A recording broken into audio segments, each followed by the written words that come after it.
Hello viewers, রিতাস প্যারাডাইসের আরও একটি ব্লগে আপনাদের সবাইকে স্বাগতম। আশা করি সবাই অনেক বেশি ভালো আছেন। আজকে আমি শেয়ার করব আমার ঈদের দিনের ব্লগটি। ঈদের দিন সকালবেলা ঘুম থেকে উঠে একটু নাস্তার জন্য সেমাই রান্না করে ফেলেছি। যেমন বাঙালির কিছু কালচার বা অনুষ্ঠান এমন হয়ে গিয়েছে, যেমন আমরা ঈদের সেমাই খাই, আবার পহেলা বৈশাখে সবাই পান্তা ভাত খাই। ঠিক সেরকমই হয়ে গিয়েছে ঈদের দিন। আমার জীবনে মনে হয় না কোনো দিন আমি সেমাই খাইনি, যদিও আমি হিন্দু ধর্মাবলম্বী। আর আমার পক্ষ থেকে মুসলিম ধর্মাবলম্বী যারা আছেন সবাইকে ঈদ মোবারক। তো আমি একটু সেমাইয়ের সঙ্গে লুচির অ্যারেঞ্জমেন্ট করেছি। তো লুচিটা মামি রেডি করতেছিল। আমি যেহেতু লুচি বানাই, একটা রুটি বানিয়ে ৪ কর্নার করি, সেটা শুনে আমার মামি আর কি অনেক হাসতেছিল, বলতেছিল এভাবে কেউ লুচি বানায়? এটা তো অনেক আগের মানে ট্র্যাডিশন। বাট আমি বলতেছিলাম আমি ওভাবে পারি না। আর এদিকে একটু পাঁপড় ভাজি আর আলু ভাজি, কেউ কেউ লুচি মিষ্টি দিয়ে খেতে পারে না, এই জন্য আলু ভাজিটা। আর ওইদিকে মামি লুচি রেডি করতে করতে আমি একটু হাঁসের মাংস আর খাসির মাংস ভিজিয়ে রাখতেছি, এটা দুপুরের রান্নার জন্য। যেহেতু এটা একটু গলতে সময় লাগবে, তাই আমি নাস্তার আগেই এটা রেডি করতেছি।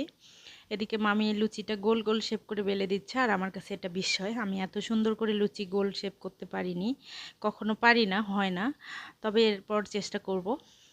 তো মামি লুচিটা বেলে দিচ্ছে আর আমি ভেজে নিব, এক এক করে ভেজে নিচ্ছি। তো আমার কাছে মনে হয় এই যে এই শেপের কারণেই লুচিগুলো একটাও এমন হয়নি যে এরকম ফুলকো করে ফোলেনি। লুচিগুলো অনেক ফুলকো ফুলকো হচ্ছিল, আর আমার লুচি কিন্তু এতটা ফোলে না। টেস্টে কোনো হেরফের হয় না, টেস্ট যদিও একদম সুন্দর হয়, কিন্তু লুচি কখনোই এতটা ফুলে ওঠে না। আর মায়ের ছেলে মার সাথে গল্প করতে করতে লুচি খেয়ে নিচ্ছে, এটাই তো মায়েদের আনন্দ, তাই না? কোনো কিছু বানালে যদি সন্তান পাশে দাঁড়িয়ে মজা করে খেয়ে নেয়, তখন কিন্তু এই জিনিসগুলো বানানোর আগ্রহ একটু বেশি বেড়ে যায়। আমার ছেলে পাশে বসে লুচি খেয়ে নিচ্ছে, আর আমি বাকি লুচিগুলো একদম রেডি করে নিয়ে সবাইকে একটু নাস্তা দিচ্ছি। একটু দুধ সেমাই, দুধটা একটু মানে ঘন যাতে না হয় সেমাইটা, এরকম করে রান্না করা হয়েছে। আর টুকটুক এর বাবার সাথে স্নান করে এসে ঘুরে বেড়াচ্ছে। টুকটুক এখন 1 ইয়ারের মতন হয়ে যাচ্ছে, আর 1 মাস বাকি। তো কিন্তু নর্মালি আমি চাই ও সব ধরনের খাবার একটু টেস্ট করুক। সেই প্রেক্ষাপটে ও সকালবেলা কিন্তু নাস্তা খেয়ে নিয়েছে, পরে আবার একটু পাঁপড় ভাজি দিয়েছি হাতে, যাতে খেয়ে খেয়ে বেড়ায়, ওর সময়টা কাটে। আর মাংসগুলো আমি রেডি করে নিচ্ছি। আগে খাসির মাংসটা আমি রেডি করে দিচ্ছি, কেননা যেটাই আগে হবে সেটাই ভালো, কারণ সকালটাই শুরু হয় লেট করে, দুপুরের রান্না যদি বেশি লেট হয়ে যায় তখন দেখা যায় রাতের খাবার খেতে খেতে আর ওই দুপুরের খাবার যদি বিকালে খাই, রাতে আর খেতে ইচ্ছা করে না।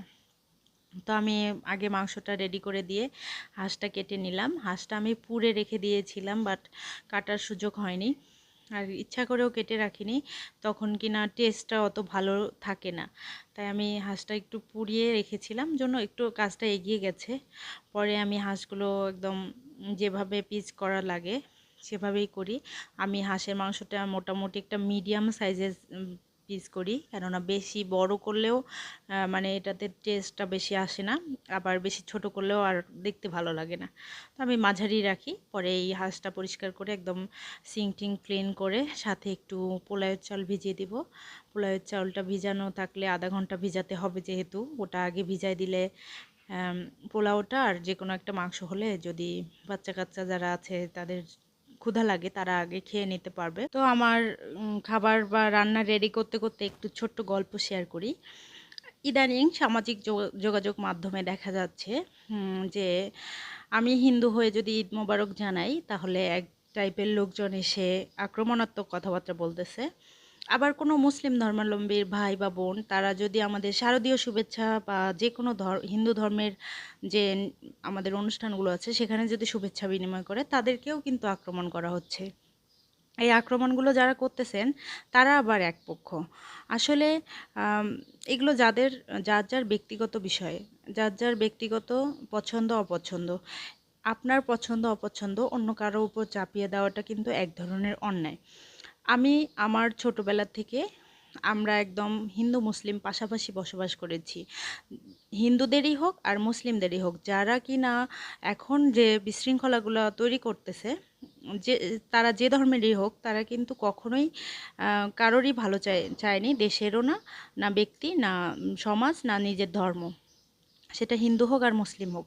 আমি ছোটোবেলা থেকে আমার যে বাড়িতে বসবাস করেছি, আমি পাশাপাশি হিন্দু মুসলিম একসঙ্গে বসবাস করা মানুষ। আমার স্বধর্মের লোকজনের বাড়িটাও দূরে ছিল, কিন্তু আমি তাদের ধর্মের লোকজনের সাথেই কাছাকাছি বাড়িতে বাস করেছি। আমার কাছে কোনোদিনও তাদেরকে ডিস্টার্ব মনে হয়নি। এবং আমার এক এক পিসি আর আমার বাবা, আমার পিসি এবং বাবা 2 ভাই বোন। কিন্তু আমাদের আরও একটা পিসি ছিলেন, আমরা পিসি ডাকতাম, যিনি কিনা আমার দাদু ঠাকুমাকে বা আমার দাদিকে বাবা মা ডাকতেন। ওই পিসি কিন্তু ছিলেন মুসলিম ধর্মাবলম্বীর।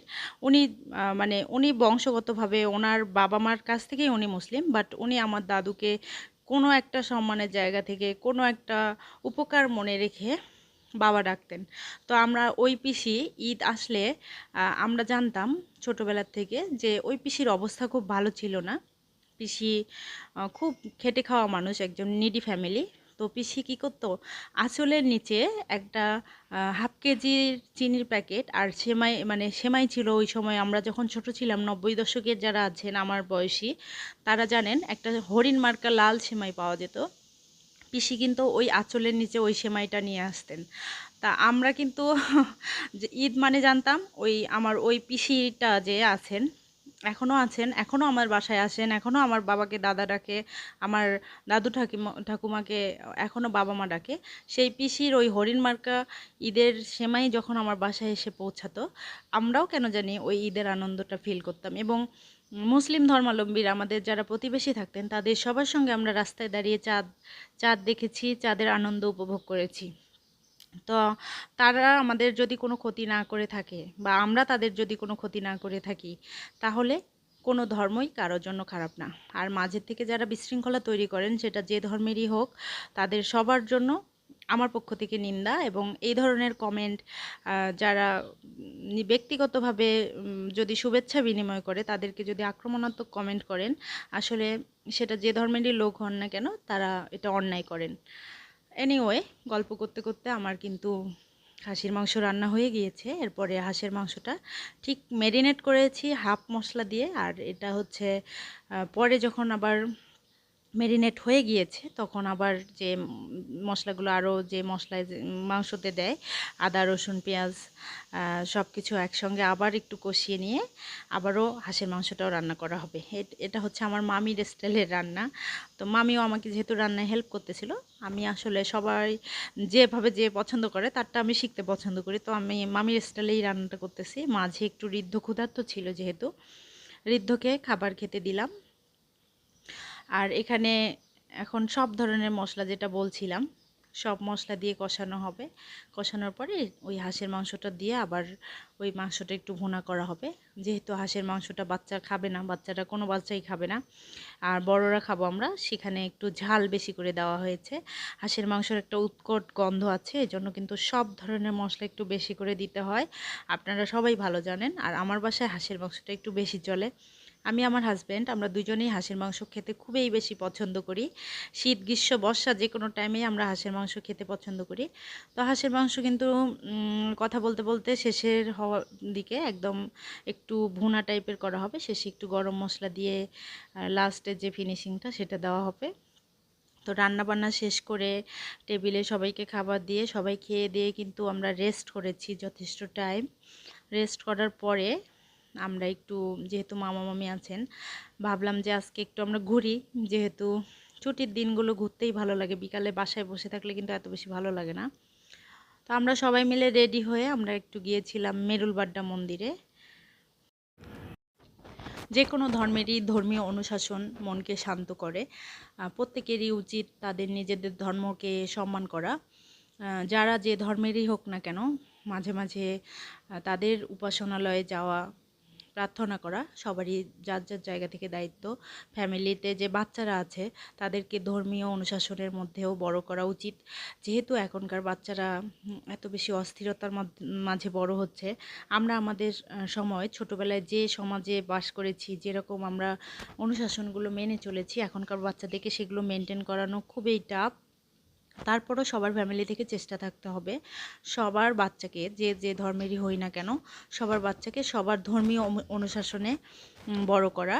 তো আমরা এই তো একটু মন্দিরে গিয়ে বেশ কিছুক্ষণ ছিলাম, ঘন্টা খানেকের মতন। একটু বসলে মন্দিরে গেলে মাঝে মাঝে ভালো লাগে, মনটা শান্ত হয়।